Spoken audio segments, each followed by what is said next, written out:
Hey guys, it's me Seren, back with another video. This is going to be a part 2 video on the Say So and Savage remixes. As a lot of you guys probably know, the Say So remix went #1 yesterday, and I wanted to do this follow-up video because, I don't know, like, people seem really bothered by the fact that Say So went #1.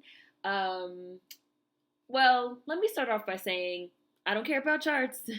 I don't care about awards. As you guys all know, I've done tons of videos on this topic. I will include links to these videos in the description box. You guys know I feel like awards and charts and all these things are very arbitrary markers of artistic success, especially nowadays when you throw in streaming and charts and bundles, etc. So take charts with a grain of salt is how I feel personally. However, I do feel like it is an accomplishment, it's an accomplishment to me to have these black women that actually write and are talented and are actually making interesting music be so well received. And I'm talking about all four of these women. To me, all four of these women, well, back up. Say So went #1. Say So, Doja Cat featuring Nicki Minaj went #1. And Savage Remix, Meg Thee Stallion and Beyonce is sitting at #2 right now. To me, this is a win for both parties. I feel like stan culture is making it so that it's as if these remixes are going head to head. I feel like back in the day, we used to have these type of head to head conversations. That's not the right word, but I'm thinking about like when 50 Cent went against Kanye. I don't remember the name of 50 Cent's album, but it was like, I want to say Graduation by Kanye versus like 50 Cent's album. And they were like coming out on the same day and they were doing all these, these head to head appearances. But it was more so fun, like fun, competition or whatever, kind of like the versus challenges that they're doing right now, like it's not really a versus. It's not really Erykah Badu versus Jill Scott, celebrity death match, and they're gonna fight to the motherfucking death. It's about two artists, or in this case, two sets of artists, that are making music that people like, that ended up on the top of the charts, and why can't this be a win for all parties involved is really weird to me, to see how people are really putting it up against each other like it's a celebrity death match, and people really feeling some type of way that Say So went #1. And I just feel like I wanted to talk about it a little bit. I miss my car videos so much. I miss my car, you guys. I feel like this would have been the perfect type of thing to talk about in my car. This is the type of thing that I would have like talked about in my car while driving around, but instead I have to do it here while sitting in my kitchen. So, COVID. But to me, I'm not upset that Say So went #1 and Savage is #2. I don't feel like anything got taken away from Meg Thee Stallion. Definitely nothing got taken away from Beyonce. And if it had been reversed and Savage still has the opportunity to go #1. It could go #1 next week. It would be great if like both of them were able to sort of trade #1s or whatever. But if Savage had been #1 and Say So had been #2, like I still would have been happy and I still would have been excited about it, because again, to me, it is an accomplishment to have these black women, and not just Gabrielle Union's cousin, or somebody that niggas write they raps for them, City Girls, or bitches relying on payola and sympathy, or a motherfucking Caucasian, these type of artists constantly in these top spots, but to see some actual artists in the top spots is nice. It's a breath of fresh air. And Meg has been doing very well this year. She's had a wonderful year, again, especially considering how her year started off and how she's had a lot of sort of series of personal tragedies, and also with her business, aspect of it as well. Her getting into this very public dispute with her label. People were acting like Meg is done. She's not going to release no more music. Like, she's overexposed. I'm tired of her. Like, people have a problem with Meg Thee Stallion already. Like, I've seen a lot of people turning on Meg Thee Stallion, acting like they don't fuck with her no more. Prior to her releasing SUGA, prior to her putting out Savage, prior to her putting out, this remix with Beyonce that now everybody's on Meg Thee Stallion's side again. Literally just last month, 2 months ago, motherfuckers was acting like they hated this girl, right? And so now to see Meg kind of like turn that around, stick to her guns, remain positive, and end up, on the chart at number 2 with this really high profile remix with Beyonce. I'm happy for her, and it's amazing. You know, Doja Cat had a really big year as well with Say So. She's really been building a lot of steam, building a lot of momentum. Juicy, I really like that song. Say So, I love this song. I love this video. Really great vibe. And then to get Nicki Minaj on it, super high profile remix. And then for her to end up at number 1, you know, I love it. Say So at number 1, Savage at number 2. They're both wins to me. I wasn't rooting for one song over the other. I wasn't, you know, I do love that Savage is like that down home Texas, Houston feel. I know that people enjoyed that. I also appreciate that all of the proceeds from Savage are going to charity in Houston, you know, to benefit the Black Americans that are being slammed really hard by COVID-19. But I wasn't rooting for one over the other on the charts. Like charts are stupid, you know. But again, I appreciate that these songs are keeping The Weeknd, Post Malone, Drake, or Justin Bieber from number 1. You know, Meg Thee Stallion posted a breakdown of the chart, and it's like underneath the two of them, it's nothing but motherfucking coons and culture vultures, you know? I'm glad that they're knocked off, just like how I felt when Lil Nas X was keeping motherfuckers from the number 1. Shit is a win to me. And I don't personally think that neither one of these songs was nothing to write home about. Like, both of those songs to me were equally yoked. Just fun, simple, high-profile remixes for songs that are already good. Say So is already a great song. Savage is already a great song. Future classic, as I've said, you know. To me, both of these remixes were cute bops. Neither song seemed super serious. Both Savage and Say So are already great songs on their own. And the remixes, and I said this in my original video, both remixes seemed to me like they were more important for the symbolism of these heavy hitters, Beyonce and Nicki Minaj, you know, embracing these new girls and sort of giving the stamp of approval. Nicki Minaj has also already worked with Meg Thee Stallion, and so now also seeing her work with Doja Cat is really cool, you know, like these are, finally we got our 2 princesses a rap.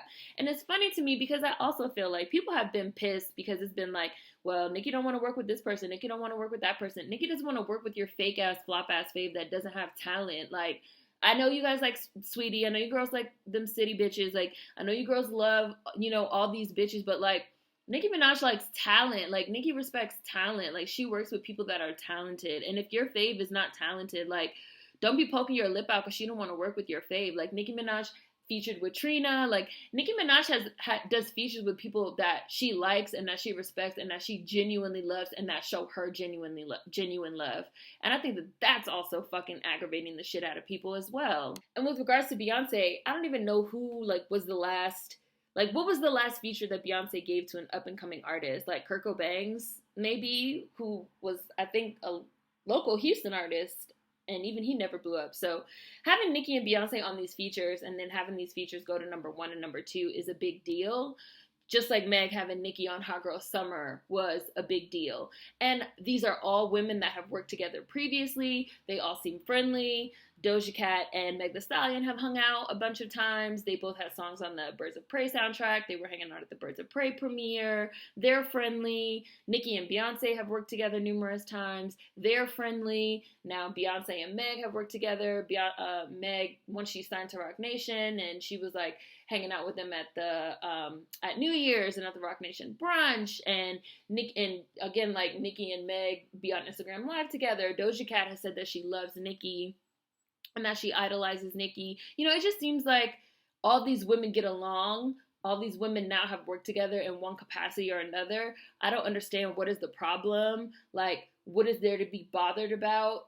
Why are we acting like these women don't... There's no indication that these women don't like each other, that they have a problem with each other. Like, this to me is a win. Megan Thee Stallion herself posted like girl power, like I love to see my girls, like look at everybody like winning, which is all Megan Thee Stallion has done from jump, right?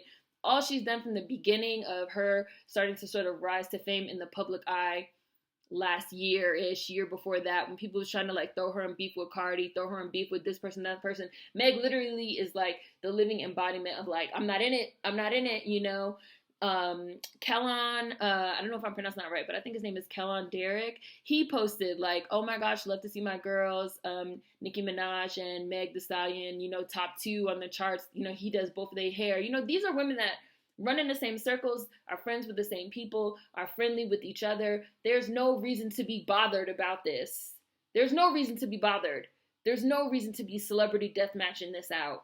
And again, to me, it doesn't even matter who got number one specifically. Like, as a Barb, it's nice, of course, that Nicki finally got number one.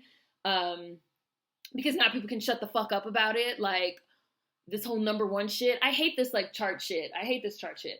So, like, I guess I'm glad that, like, finally people can shut up about that. But again, in the grand scheme of things, I'm just happy that these girls are sitting at number one and number two, and they're making history, and they're keeping Culture Vulture Drake out, and they're keeping Culture Vulture Post Malone out, and they're keeping annoying ass Dua Lipa out. I don't know what you guys like about this 80s ripoff. There's nothing interesting or anything about her. Sorry. They're keeping Culture Vulture annoying ass Drake out. Like, again, to me, this is a win. This is also still Meg Thee Stallion's highest charted song, even though she hasn't got to number one yet. But number two is nothing to sneeze at, especially if you care about charts, you know? And I don't like people trying to take away from her moment either, like her getting to number two on the Billboard Hot 100 ain't shit. Like, I just feel like people are trying to take away from the moments by making it about these bitches don't like each other, or, you know, celebrity deathmatch, the remixes going head to head. If we're gonna do like, oh, the verses thing, like, it should just be fun. But this is a major historic win, you know, a moment for women in rap, a moment for Black women. You know, this is the first time in history that a collab between two female rappers is number one on the Hot 100. First time ever in history that a collaboration between two female rappers was number one on the Hot 100. So even if you don't like whoever, whatever song, however you feel, like, we should be able to understand that, like, that's cool. That's a historic moment. This is the first time that 4 Black women have sat at number one and number two. These 4 women together are dominating, and that is a win to me. And all 4 of these women have done literally nothing but show each other love, genuine love and respect, and not fake shit. And for some reason, that shit is triggering people, and they're mad and they're upset. Congratulations to Doja Cat, congratulations to Meg Thee Stallion, congrats to Nicki Minaj, and congrats to Beyonce, who I'm sure just thinks this whole thing is, like, you know, fun and cute. You know, Beyonce's somewhere right now getting drunk, minding her business, right? To me, this is a win. I'm excited. I don't know. I know that some people felt like they think that Savage is, like, a better song, so they think it should have won number one. I don't know. Like I said, I listened to both these songs. Neither one of these songs, both of the original songs are great. Neither one of these remixes are, like, super special, classic, amazing, fantastic remixes. I think both of them were sort of, like, fun. I don't want to call them throwaway songs, but, like, just fun, simple, you know? Yeah, like, throwaway, like, fun songs. Both songs did have production issues, which I mentioned in my review video. The Savage remix was really muted to me. It didn't really, like, knock. It didn't have that kick. I'm not a fan of Rap Beyonce. Say So did also have some production issues. There's, like, 2 versions of it floating around, which I guess now they're using both of them. One of them is, like, the green remix, and one of them is, like, the orange or the pink, something like that. It was a bit of an abrupt beat switch. You know, both of them did have production issues, but I feel like obviously neither one of these songs is perfect, clearly. I personally liked the Say So remix a little bit more because I don't like Rap Beyonce, but neither one of these songs is, like, great, spectacular. Like, that one is a clear-cut winner, you know. Both of them interchangeably at number one and number two, I think, is really fair. Both of these songs are, like, literally equally yoked. They're exactly on the same level. I do not think one is better than the other. Like, it's basically, like, I feel like both of the songs deserve to be number one, number two. Like, just switch them out, you know, every other week, and let's just have them be at number one and number two for the rest of the year. How about that? This is a win. I feel like this is a win. Let's be excited about it, you know? Can we do that, or is that done now? It has, like, fan and stan culture gotten to the point where we can no longer do that type of thing. It just has to be people going against each other. Let me know what you guys think about that, because I'm seriously curious about that. I've been very surprised to see the reception and the reaction to Say So going number one and Savage being at number two. I want to know what you guys think. So let me know what you guys think in the comments. Food for thought as always. See you guys next time. Peace. Matter of fact, let me also actually talk about Doja and her boobs, because I've also seen a lot of people saying they feel some type of way that Say So went number one, because Doja said if Say So went number one, she was going to show her titties. But then she actually went on Instagram Live and said she wasn't going to show them. And a lot of people are saying, like, well, it's not fair that Say So went number one because those were like, they're saying those were like fake streams. Like, oh, you know, people weren't streaming because they wanted to hear the song. They were streaming because Doja said she was going to show her boobs, or they had the song on mute, or, you know, playing in the background. I feel like, but this is just how I personally feel. I personally feel like this has been the strategy of streams and streaming since streaming got introduced. Like, people, Justin Bieber was literally just begging, like, stream my song, stream Yummy, stream Yummy, stream Yummy, stream Yummy. Let's get it to number one. I feel like artists have even going back to like pre-streaming, request my song, request it on the radio, request it on the radio. That's not the same as like active payola, you know, like I'm gonna pay for play. I'm gonna pay for spins, you know? So, and I feel like once streaming got introduced, and it's also not the same as like merch bundling, which Billboard has made, you know, illegal now, or however you want to call it. You can't say like, buy this energy drink that has nothing to do with my album, DJ Khaled, so I can go number one. And, you know, if people are playing the song repeatedly, if they have it on a loop, if they have it on mute, that's the type of thing that people have been doing. I feel like Doja Cat is a fucking troll that understands the internet and understands internet culture. So her saying like, and I'll show my boobs, I just feel like that's nothing new. People have been doing that type of thing. They've been saying that type of thing. Like, motherfuckers are just mad now because they feel like it knocked, you know, the song they wanted out of the top spot, which would have been Savage. I feel like, what's the difference between streams, to see somebody's titties or boobs, and TikTok, right? TikTok inflates numbers. Both the original version of Savage and the original version of Say So didn't even chart until they made up these dances, and these dances went viral on TikTok or whatever. Like, that influences numbers. All these things boost up streams. Talking about streams. All these things boost up streams. So I don't really know if I think that it's fair to hold that against Say So going number one. Say So was already a very strong song and a very strong chart performer. Like, it peaked, I think, at number 5 or something like that. Got this high profile remix. Doja was like, if it gets to number 1, I'll show my boobs. Like, and Doja always says and does like silly little things like that. She literally has a song named after her boobs, My Twins Big, like T and Tamara. So I just feel like she's a troll. She's an internet personality. Lil Nas X is also a troll and an internet personality. It's just interesting to me now to hear people crying and complaining about Say So didn't go number 1 naturally. It was manipulated by streams. Like, the charts have been being manipulated by streams. Like, people have been doing stunts for streams for a long ass time. TikTok could also be considered stunning for streams, you know? Like, both the original Savage and the Say So remix didn't even chart until TikTok blew them up. Meg Thee Stallion gets on Instagram every day and says, like, run them numbers up, hotties. Like, artists get on Instagram and social media and TikTok every day and say, like, run up the numbers. So it's interesting to me now to see people all of a sudden having an issue when it's these 4 black women on top. And when Nicki Minaj has finally got her number 1, now all of a sudden we have an issue with charts, the way that the charts are done and the way that the streams are done, you know? But when Cardi was going number 1, it was fine off her sympathy and payola. When Iggy was going number 1 off her cheating ass, it was fine. This is why I don't care about charts and why I don't care about awards and why I've said that for number 1.